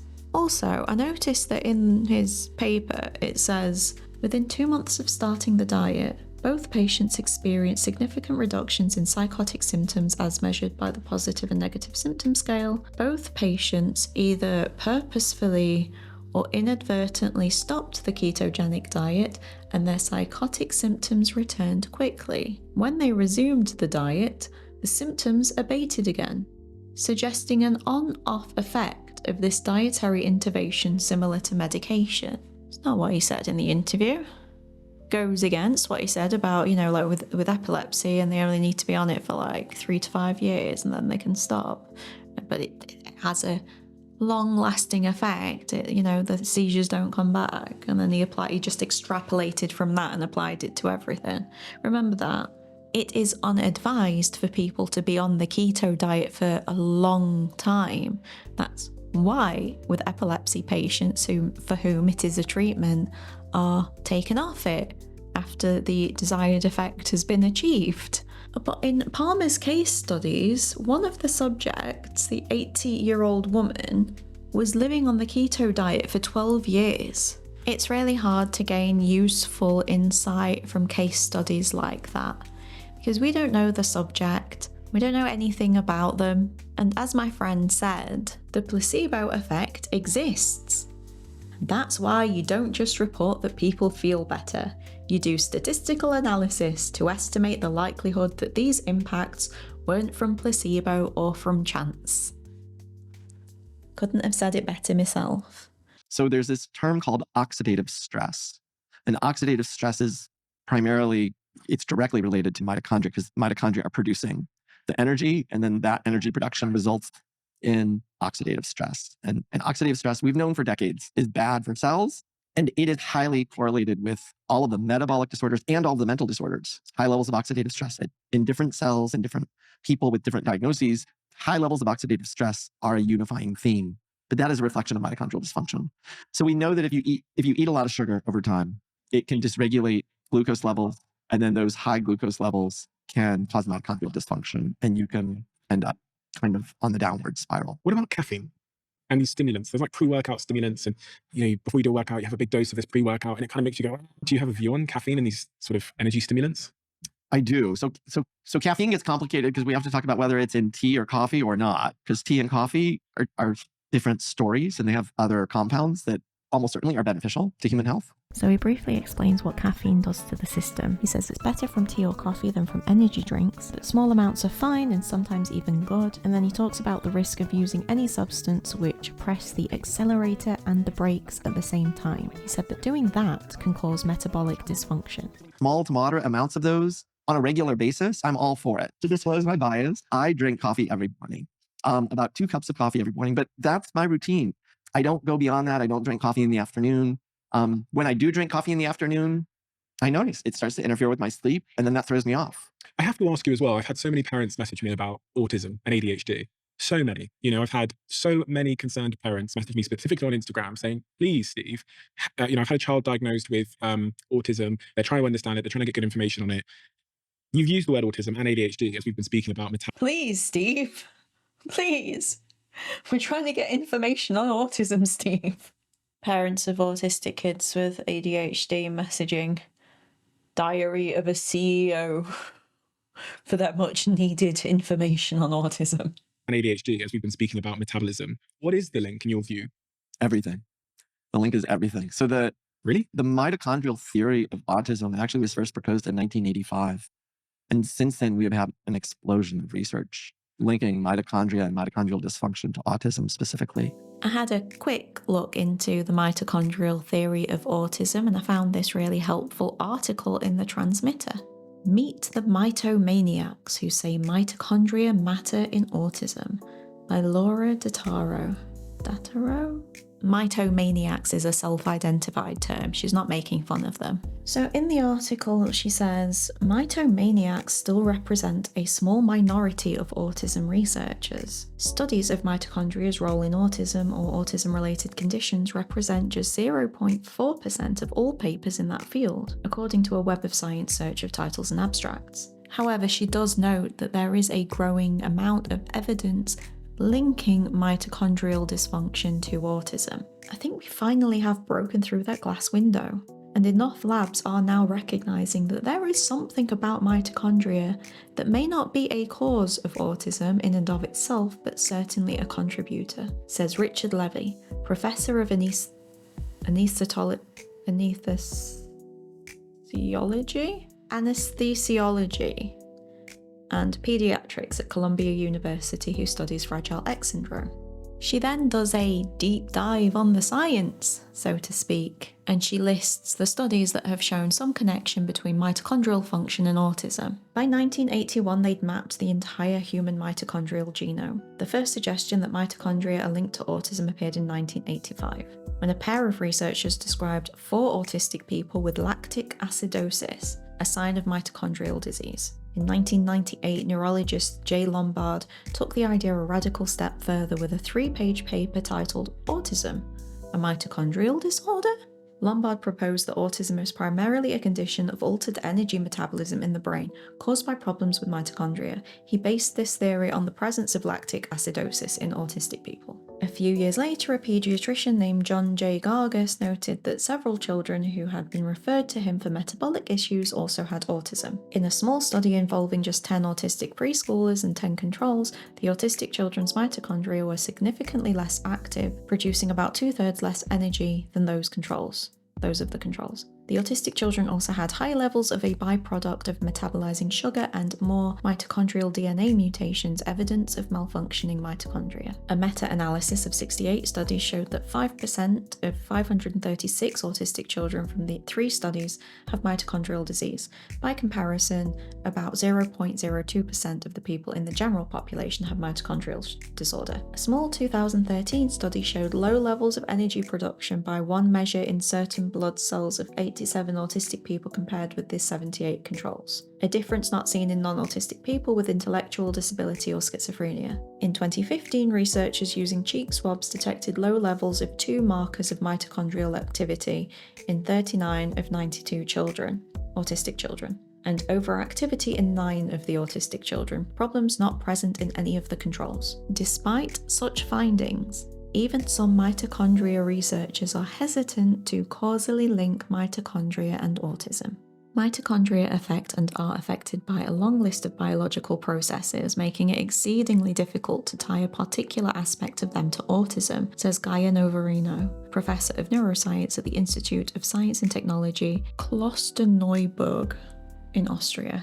You are putting something very complex, that is autism, with something that is extremely complex, mitochondrial function, with something else that is brain development, which is again very complex. Bruce Barship, professor of pediatrics at the University of California, San Diego, says that it's a difficult question because autism is so hard to define and mitochondrial disease is so broadly manifesting. The vast majority of people with mitochondrial disease do not fall on the autism spectrum, he adds. Elisar Andari, assistant professor of psychiatry at University of Toledo College of Medicine in Ohio, says, it's a behavioral and brain or a genetic and environment disorder. There's no way there's one factor that's causing it. The problem researchers are finding isn't showing a link. It's not showing that autistic people are, on average, more likely than the general population to have some kind of metabolic disorder. It's showing any kind of causal relationship. All sorts of factors can cause metabolic dysfunction and therefore mitochondrial dysfunction, as Palmer illustrates, including high levels of stress and deficits in nutrition. And autistic people are more likely to live with high levels of stress and maybe even a restricted diet. And we're more likely to have other comorbid conditions which might put stress on our cells. Most of the studies by these mitomaniacs have been either very, very small or on mice. Again, I'll just read from the article. At least one large study failed to turn up any relationship between mitochondrial DNA variation and autism. In 2012, researchers sequenced or genotyped mitochondrial DNA in nearly 1,300 autistic people and 2,600 controls, one of the biggest studies of mitochondrial DNA and autism to date. It concluded that mitochondrial DNA variations aren't a significant contributor to the condition. We have found no evidence to suggest a major role for mitochondrial DNA variation in autism susceptibility, the investigators wrote. That doesn't mean there are no interesting avenues of research. Like, if autistic people need some help with their metabolic functioning, then we should know that and we should get that help. But as a way towards some kind of cure, thankfully it doesn't look to me like they are anywhere close to establishing a causal link. You know, the thing about this kind of research, you know, where like researchers are trying out different things on autistic people and observing whether or not it shows an increase or a decrease in autistic behavior. The kinds of behavior that are usually like outwardly super observable and obvious to people who might be looking are very often kind of signs of distress. Stress responses, things like stimming, things like meltdowns or shutdowns, like they're mostly just signs of an autistic person in distress. So often, if you just make the autistic child more comfortable, if you like fix their tummy pain or treat some kind of underlying condition that they have, then you will see a reduction in autistic behavior. But the problem with that is autism isn't behavior. The only way that you could measure whether an autistic person is suddenly less autistic is to talk to them. I used to have quite regular meltdowns, like I'm talking kind of every few weeks or so, and my executive functioning used to be so much worse than it is now, and I am just talking like a couple of years ago. But over the years, I have created an environment, a way of being, a career, a home that suits me. I get help with the things I need help with. I have mobility aids. I have chronic pain aids. A scientist watching and observing me from the outside might well conclude that my autism improved, when actually, my life just did. As I've mentioned to you, the rates of autism have gone through the roof. In the United States, it quadrupled in the last 20 years. And people think, well, what does that have to do with diet? Those kids haven't eaten a diet yet. Well, their parents have. And let me share a couple of statistics. So people are scratching their heads. Where's all this autism coming from? I thought autism was genetic. And if autism is Are they? Wait. genetic, it shouldn't quadruple in 20 years. quadrupling in 20 years means something in the environment is causing it. And to provide just... Does it? It just... That's not true. I mean, I know he's just completely dismissed the awareness argument as not true because have you talked to teachers? I was autistic 30 years ago, not being noticed by teachers. I'm now currently a part of the statistics for numbers of autistic people in the country. I wasn't before, I am now. There are so many elderly autistic people out there, undiagnosed, and I know that. I know there are. All autistic people that I know have family members who, grandparents and things who they are pretty sure are autistic. I think it's kind of nonsense to say that in itself means that autism cannot be genetic. To provide just one piece of evidence to support what I'm saying, if a woman has obesity, she has double the risk of having an autistic child. If a woman has diabetes, she has double the risk of having an autistic child. There are other kinds of metabolic disorder rather than just obesity and diabetes. And I'm using the term obesity here because he is. There are other things. What about parents who have those other things? If a woman has both obesity and diabetes, she has quadruple the risk of having an autistic child. If a man is obese, The risk. he has double the risk of having an autistic child. So people are scratching their heads trying to figure out, where is all this autism coming from? Well, look around in the population. Are the rates of obesity going up? Are the rates of diabetes going up? The answer is unequivocally yes. And that is a reflection. It's not about fat shaming. It's not about fat shaming. Isn't it, though? It kind of feels like it might be a little bit. Because as I've said, there are other types of metabolic disorder, but he's very, very focused on those two things. And the way he framed that sentence just now of like, people are scratching their heads, wondering, where is all this autism coming from? And, well, have you looked around at the population? That's exactly just, it's because of that. Is it not? Maybe he is more nuanced in his book, but most of the people watching this podcast interview thing are not going to read his book. And as a scientist, he has a duty and a responsibility to communicate his ideas in a safe and clear way that cannot be misconstrued by the millions, probably, of people who will inevitably see this and all the clips that they've made of this. Let's see how much it's not actually about fat shaming, because it's not coming across like it isn't. I don't want anybody to hear that and wag their finger at fat people and say, oh, you're causing autism because you're overeating. It's not that simple. That's not the way it goes. People with obesity have a metabolic or mitochondrial problem. That is why they have obesity. Now, that might be caused by the foods they're eating, but they don't know any better usually. They think it's just about calories. And what I'm here to say is, no, there's more to food than just calories. It might be those chemicals in the food that you're eating or something else, or it might be chemicals in our environment. It might be pesticides or microplastics, the forever chemicals that are becoming more and more ubiquitous. All of these things disrupt metabolism and mitochondrial function. It might be anything, everything, all the things. If it's microplastics and forever chemicals and pesticides or whatever, what is your keto diet gonna do? And so when I talk about obesity and diabetes, increasing risk for autism, it's not about fat shaming. It's about understanding. It's about understanding that the parents have a metabolic problem already. That means that they have a problem in their cells with their mitochondria, and they then pass those on to their children.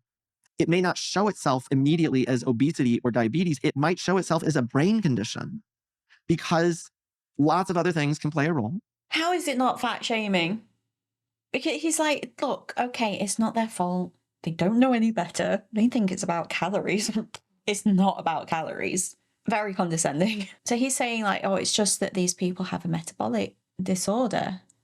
and they're going to pass that on to their children. Like, how do you not see that people will hear that and judge people for having children? Like, oh, well, you've clearly got outward signs of a metabolic disorder.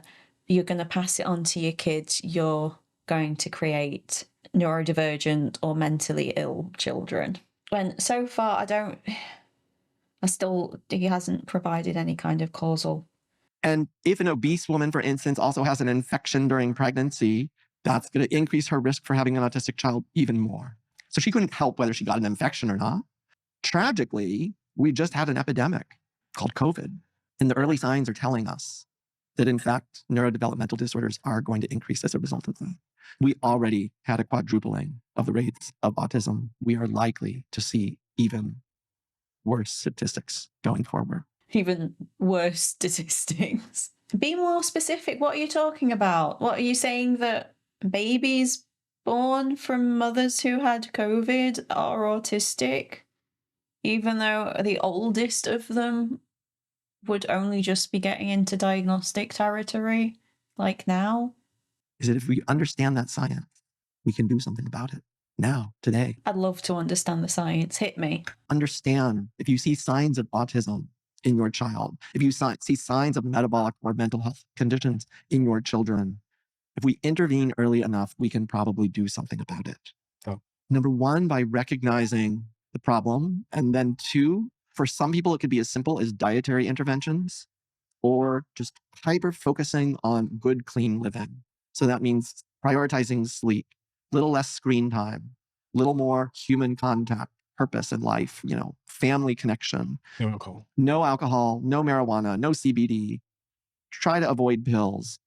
Try to avoid pills for everything that ails you. If your child's sleeping, try to avoid pills for everything that ails you. What? He started this saying that he doesn't want to get in the way of people in their treatment, and now he's like, avoid pills. Try to avoid those. He is categorically telling parents now to experiment on their potentially autistic kids. And he's the only he's saying now, like, oh yeah, okay, general healthy living. Yeah, general healthy living. Do general healthy living, everyone. Try to live healthily. Shocking links, breakthrough advice.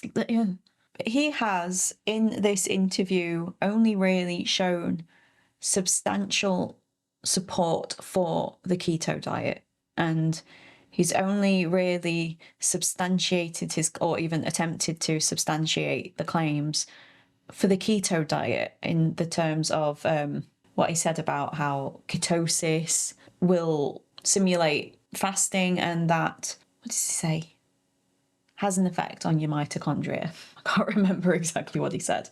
So the takeaway from this is the keto diet is the thing that you should try on your kid. That is the dietary change that you should require. It could be something as simple as put your child on a diet which is intended to mimic starvation and was designed for use in a very, very specific medical setting. Looking at his website, it does say that nothing there is intended to be medical advice, and that you should always consult your doctor before attempting the keto diet or fasting. And I'm sure he probably reiterates that point a bunch in his books. In fact, I've read from comments that he does a lot. But again, my concern today is the over 1.3 million people who, as of today, have watched that interview and the clips of it. He published his book in 2022, which claims to have provided a unifying theory of mental health, which has extremely broad implications. His website is full of words like revolutionary, he's turned the whole field of psychology on its head, it's all over for the old guard now. It's done. Palmer has solved mental health. You'd just think that it would have made bigger waves if that was the case. And as I'm sure you're aware, the problem of parents experimenting with the diets of their young children is a problem that so often ends fatally. And to suggest that parents experiment with dietary changes on their young children right after exalting the benefits of the keto diet is just plain irresponsible. Despite all the potential risks, keto is a difficult diet to follow and it's bloody expensive. If you look at any keto weekly meal plan, just the sheer amount of meat on there means that you are going to be spending at the grocery store. And if you can't, what are you going to do? You're going to restrict. You're going to substitute. You're going to put yourself at even more risk of nutritional deficits because you're not even doing it properly. Even with healthy, grown adults, it's not usually considered to be healthy to experiment with your diet in ways that cause extreme changes to your body. Shocks and constant changes to your metabolism isn't really good for metabolic health either. But the problem of parents seeing some diet online and then trying it on their kids so often ends in tragedy. Please try methods other than pills, including melatonin and over-the-counter pills. Don't just whip out a pill for your child not being able to sleep. At least try some other interventions, like let's get you off the screen 2 hours before bed. Let's develop a... It's so condescending. How about you try putting the iPads away, parents? a routine in our household that we're all going to wind down. We're all going to turn off the electronics. Maybe I'm going to read you a bedtime story, or we're going to play a game. My parents read me bedtime stories every night. I socialized with other kids. I was made to. I didn't really particularly want to, but that was arranged for me. I played outside. There were no handheld screen devices when I was first showing signs of autism. And yet I am still a part of the rise in the statistics that he's obsessed with. We're going to do something really boring that everybody's going to say, this is so boring, I'm getting sleepy. And I'm going to say, great. It's so boring that you're getting sleepy. That means you're going to go to sleep because it's bedtime. Chris, thank you. Your book is full of solutions and it's full of hope. And I think that's why it's such an incredibly important book. And it's a book that has the bravery to illuminate another set of answers and another path forward out of the despair and the epidemic of mental health illness that unfortunately, I agree, we are in and increasingly heading towards. You are known for your work, Chris, but what would you like to be known for as the human that you are? That I was somebody who had given up on myself, who actually thought there's no possible way I could ever have a future, I could ever live a meaningful or even tolerable life. And that all has changed. And if it can change for me, and you happen to be one of those people in a similar state right now, it can change for you too. He's right. I was one of those people. I'm not anymore. But I'm always very wary about using my own experiences as general advice for other people. I wish he wasn't so empathetic and charming and traumatized. I think he's coming from a place of compassion. I think this is a man whose heart is in the right place. But talking about autism like it's an epidemic, talking as if you can basically go around society and point at fat people and go, oh, you maybe shouldn't have kids because they're probably going to be autistic. I know he caveated it with saying, well, it's not fat shaming, and it's not the fat, it's the metabolic disorder that's lying underneath it, but it's the same outcome. The way he kind of scoffed away the idea that autism is genetic just really doesn't sit right with me. I don't know any autistic people who don't have autistic people in their family. I have autistic relatives who lived extremely different lifestyles to me and my family, extremely different diets, and there's still autism there. And all that stuff about parents, if you spot signs of autism in your kid, you could change their diet, and I've just talked about the benefits of keto.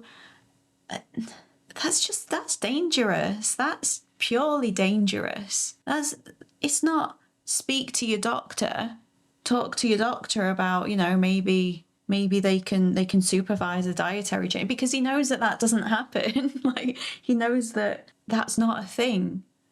Most people who are suffering with mental health conditions, or most neurodivergent people, don't have access to nutrition specialists or doctors who have the time to oversee their dietary change and make sure that they're doing it in a healthy way, millions of people are going to look at that and just think, oh, maybe I should try this keto thing then.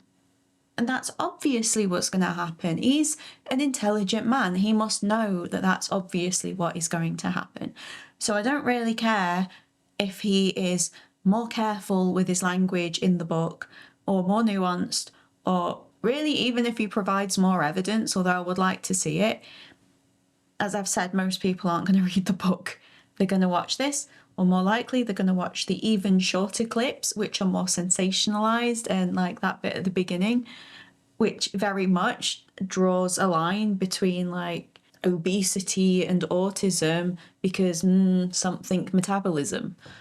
This diet is known to be dangerous, and he just waved that away when he introduced the thing of like, oh, most people probably think it's dangerous, but they don't know the truth, in that kind of way, which again is very condescending and contradicts what his own employers say about it.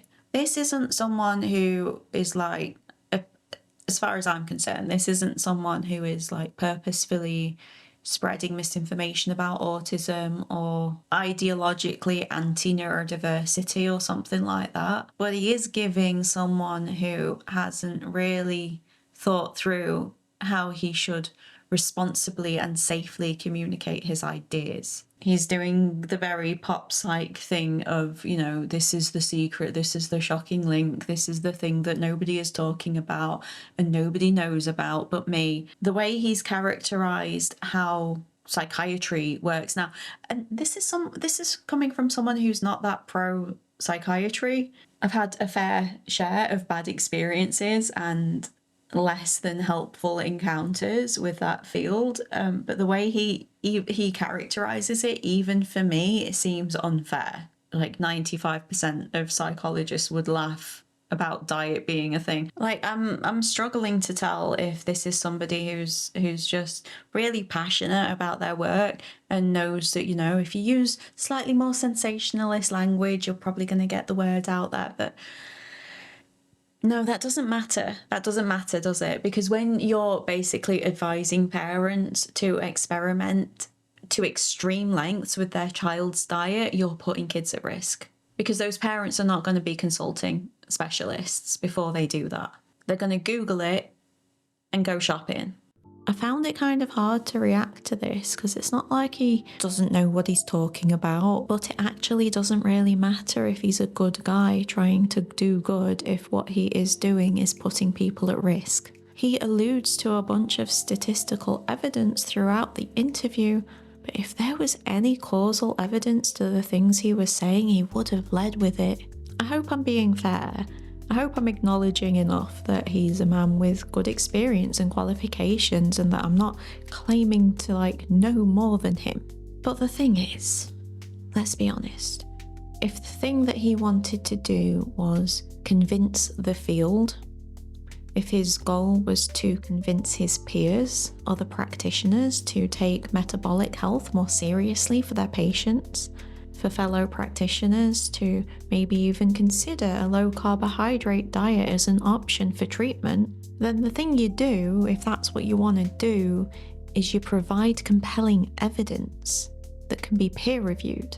What you don't do is rush to publish a pop psych book and tour the podcast circuit. When you're publishing a book promising the secret hidden missing link or whatever, and touring around all the most popular podcasts, the aim, the goal, the target audience of that is the general public. Right, and here's the thing, yeah, because even if he himself isn't super ideological or anything, there's no real doubt that he will find a big audience, especially on the podcast scene, because his ideas do somewhat support a pretty individualistic view of mental health. It supports the idea that it is something of a choice. If what he says is true and a simple change in diet can produce miraculous recoveries and seem to heal the brain, then for me it's pretty easy to see how conservative types will wield that as a stick with which to beat disabled people. Why don't you simply try the magical cure-all diet, silly disableds? I know he said it wouldn't work on everyone, but the strong implication is that it's worth a shot. That if you've got any kind of mental health problem or neurodivergency, you should at least give it a go. As a society, we are only just beginning to reach a point where someone could say, I'm autistic or I have ADHD, and they will be believed and understood and supported. If his theory takes off, then I can quite easily see a future where people respond with, oh, right, so you've got some metabolic thing then. What are you doing about it? What are you doing to fix yourself? Why should we offer you accommodations when you could simply eat different? And he also just uses really quite ableist language throughout the interview. The risk of the epidemic, something horrible has happened. It's all extremely offensive language, actually. And frankly, if he wasn't trying to be as sensationalist as possible, then I don't think he would be speaking like that. In fact, the whole thing is so sensationalist in tone that it borders on fear-mongering. And that is always dangerous. It's that kind of melodramatic over-the-top nonsense that had so many parents rush to push their children into abusive practices such as ABA and quack cures. It's exactly the kind of talk that led to so many parents failing to vaccinate their kids. Thank you for watching. If you enjoyed seeing me responding to things, then there's another video of me doing that. There'll be more of them to come. I really like this job and I would love to be able to continue doing it.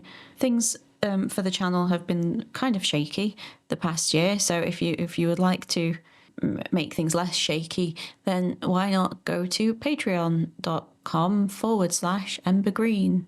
That's me. And this is boba, as in fat, not the tea.